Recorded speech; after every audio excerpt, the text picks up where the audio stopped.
guys, it's Amy here, and today we're going to be doing my July wrap-up. In July I read 11 books, so I'm just going to jump straight into it, otherwise this video is going to be really long. As always, I'm going to be going from my lowest star rating to my highest star rating. Let's go. So this month I do actually have a 1-star rated book, and that is The Last Illusion by Porochista Kharpour. This one was totally not what I thought it was going to be like. Basically is the story of a young Iranian boy who is born extremely pale. It doesn't outrightly say that he has albinism, he just is extremely white compared to his mother. His mother has an obsession with birds, and when he's born she thinks that he's this white demon, so she locks him away in a bird cage and he lives that way for 10 years growing up among birds. He can't talk or walk properly, and he grows up like that for 10 years before he is saved and adopted by an American man living in New York. So maybe the first chapter concentrates on him as a young child living in Iran, and then we skip forward to when he's 20 years old living in New York, and he somehow miraculously managed to talk, walk and be somewhat like a normal person. And that was one thing that really annoyed me in this book, is his constant talkings about being a normal person. So the main bulk of this book concentrates on Zol, that's the name of the boy, and his relationships with various people in New York. One of these relationships is with a woman, and this woman has these kind of mental episodes where she believes something terrible is coming to New York and something really bad is going to happen to them. And the other relationship is with a man who is a magician, illusionist type person who is planning on making the Twin Towers disappear. Yes, you heard me correctly. The Twin Towers, 9/11, the World Trade Center, he's planning on making them disappear. So with these two relationships, and throughout the whole novel, there's this huge illusion to the fact that something terrible is coming to New York and it's going to be awful, and it just, I thought it was really disrespectful to the people who lost their lives, to the people and families and friends, to people who lived in that area during the time. One thing that really annoyed me was that this feral child, Zal, managed to make this miraculous recovery, but one thing he couldn't do throughout the whole novel was smile. He couldn't smile, and it was a thing throughout the whole novel, the fact that he couldn't smile. Yet on the very last page he manages to smile as people are running for their lives, dying as the Twin Towers are coming down. It's just, I honestly, like, I don't know how things like this can be put forward to the public. It's just awful. So 1 star, definitely won't be reading this one again, and it's going off to the charity shop as soon as possible. Moving on to my 2-star reviews. Firstly, we have The Infinite Sea by Yancey. This is the second book in the Fifth Wave trilogy. I was really disappointed by this one. I thought the Fifth Wave was really enjoyable. This one just took a little bit of a landslide, I think. I won't go into what this one is about, but the first 150 pages or so, the main characters are all in the same place. They don't move, they just stay in this one building for the first 150 pages, and then you just move off to another character for the last chunk of the book. So I just thought it was a really stagnant novel, very much a buffer between the first and third book. So I'm hoping the third book picks up and then it goes somewhere a bit more exciting than this one, so I'll let you know once I've read it. And the only other 2-star review was Hangsaman by Shirley.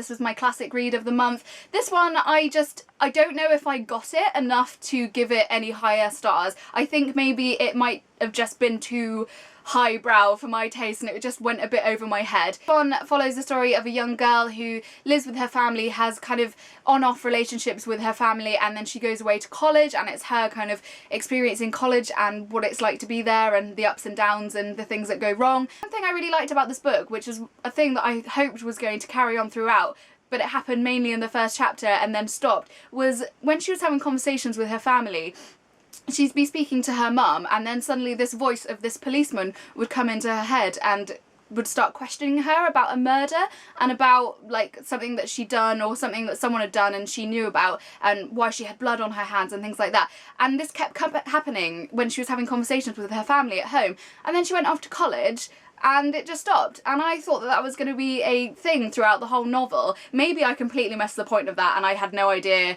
Oh, I don't know, maybe there was a reason for that, maybe it all was revealed at some point and I completely missed it, but yes, I just completely missed the point of this book, I think. Let me know if you read it, and if you can explain it to me, I'd love to know what the hell this was about, so comment down below. Next we have my 3-star books, and firstly we have More Than This by Ness. This again was a book that I really enjoyed. I just felt it went a little bit downhill midway through the book. It basically follows a young boy who we believe has died and woken up in his childhood English home. So he died in America and he's woken up and he's suddenly in his childhood English home and it's completely barren. There's like mold everywhere and all the food's gone mouldy and everything just seems to be overgrown and unkept, and there doesn't seem to be anyone there. He believes he's died and he's gone to hell. The first part of this book is him completely by himself trying to work out what's gone on, where he is, what's happened to him, is he really dead? Which was great, and I absolutely loved that part of the story. And then it slowly evolves into this really bizarre other kind of story, and it's almost like the writing changed, like it just didn't fit with what was happening so far. So I got to a point in this book where it was almost reading like a film, like Patrick Ness was purposely writing it for the action scenes, and it just read really strangely and I didn't enjoy it come the end. So I gave it 3 stars because the first half of the book I thought was fantastic, and I wished that that had kind of continued on and it hadn't gone down the path that it had. But even still, I mean, it wasn't awful. I still gave it 3 stars, and come the end I was like, okay, that was a strange turn, but nonetheless still a good story. I would recommend. I do really like Patrick Ness. And my final 3 star was The Vegetarian by Kang. This was also another strange novel which I think maybe I just didn't connect with. This basically follows 2 couples and they're related via the women who are sisters. And one of these sisters decides to become a vegetarian, and she goes so far into that she almost wants to become a plant. She wants to become a tree. And it goes on to follow the breakdown of her relationship, but then also kind of the breakdown of her sister's relationship due to her husband doing things with this woman who wants to be a tree, and it's just really bizarre, and I just don't think I connected very well with it. I really disliked the way that women were portrayed in the novel and the way that they were looked at kind of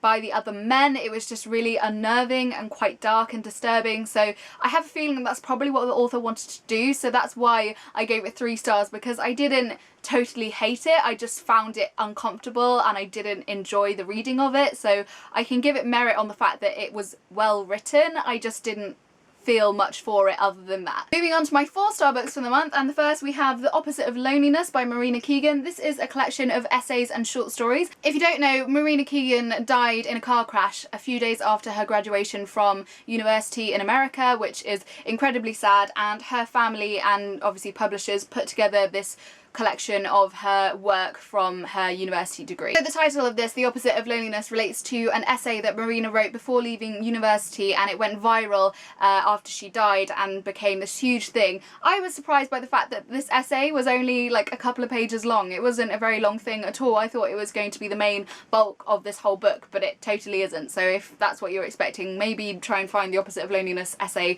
online, because I'm sure it is still out there somewhere. I personally found the fictional short stories to be the most enjoyable in this book because I just found them the most relatable, and I really enjoyed her writing style. It is a real shame that she will never write anything again, because I think there's real promise in her writing, and I thought, you know, maybe one day she could have written something quite impressive. Throughout all of the fictional short stories there is a quite dark and depressing theme, so it's not a happy set of stories. Like, I wouldn't come to this for a positive outlook on things, but even still I found it to be a really enjoyable little read, and I think I probably would delve into it again and just read out some of the various little short stories that I enjoyed. So yes, 4 stars for this one from me. Next in the 4 stars is The Blue Girl by Laurie Foos. This one follows the story of 3 families who are closely connected via friendship. And each of these families is a young girl. They all go to school together, and they one day in the summer save a blue girl from a lake, and they pull her out and she is completely blue, and they manage to save her.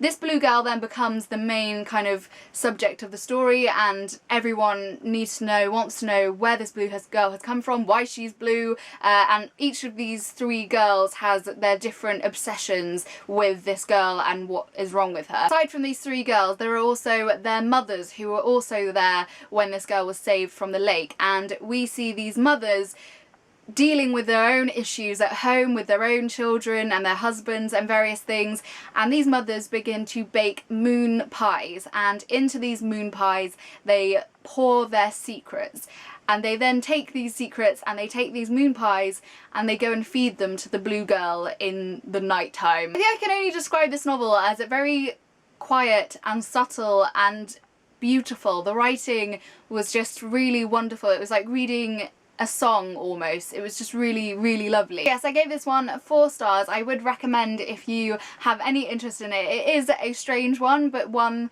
that I weirdly liked, and I'm not big on really strange things, as you can probably tell from The Vegetarian and things. Like, they're not really my kind of novels, but this I thought was really, really wonderful, so I would highly recommend. Next for my 4-star reads is The Trouble with Goats and Sheep by Joanna.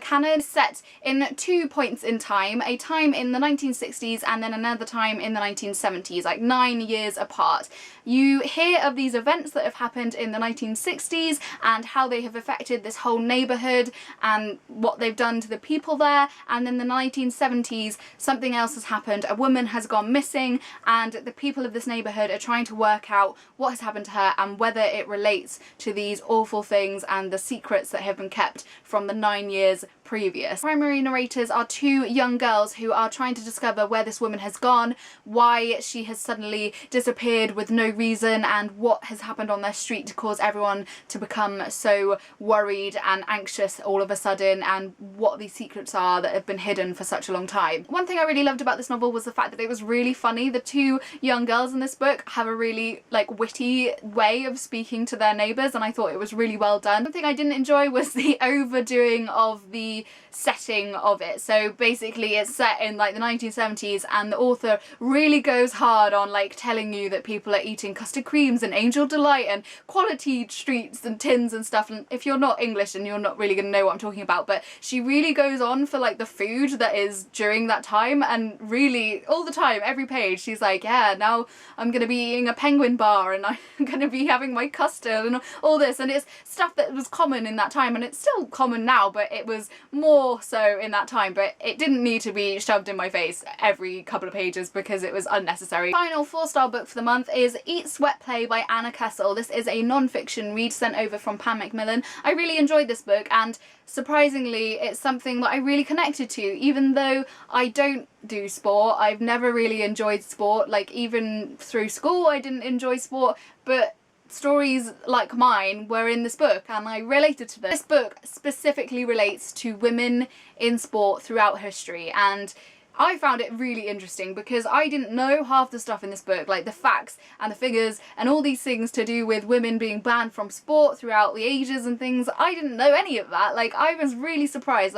Even to this day, in Iran, I think it was, women, it's illegal for women to watch volleyball or something, and if they do then they can go to prison. I find that so totally shocking, and this book really made me think. What I loved about this book was how accessible it was. You know, sometimes non-fiction books can be quite dense to read and quite hard to get through all the facts and figures and quotes, and it can be quite a laborious task, but actually I found this to be such an easy read. It was like talking to Anna Kessel as a friend about all these different topics, and I really loved that. This book was a total eye-opener, so I implore you, whatever gender you are, you don't just have to be a female to read this book. Go and pick it up, just read a chapter. Go and see what you think. It's honestly a really, really brilliant book. To my final 2 books, and they are both 5-star reads, and the first one is Harry Potter and the Half-Blood Prince. This one, my friends, has always been one of my least favourite of the Harry Potter books, the other being The Chamber of Secrets. But I read this one a few weeks ago and I totally had a different experience with it. That's what I love about these books. Every few years I'll read them and have a totally different reading experience. I loved this time. I forgot in this one how much they miss out in the films, how much of Voldemort's life they go into that they never go into in the films, and all of these things I really enjoyed. Also, I freaking love Hermione Granger. Honest to God, she is such a good character, and Ron and Harry treat her like crap all the time. I honestly have no idea how Ron Weasley managed to get Hermione after 6 books of being a complete dick to her.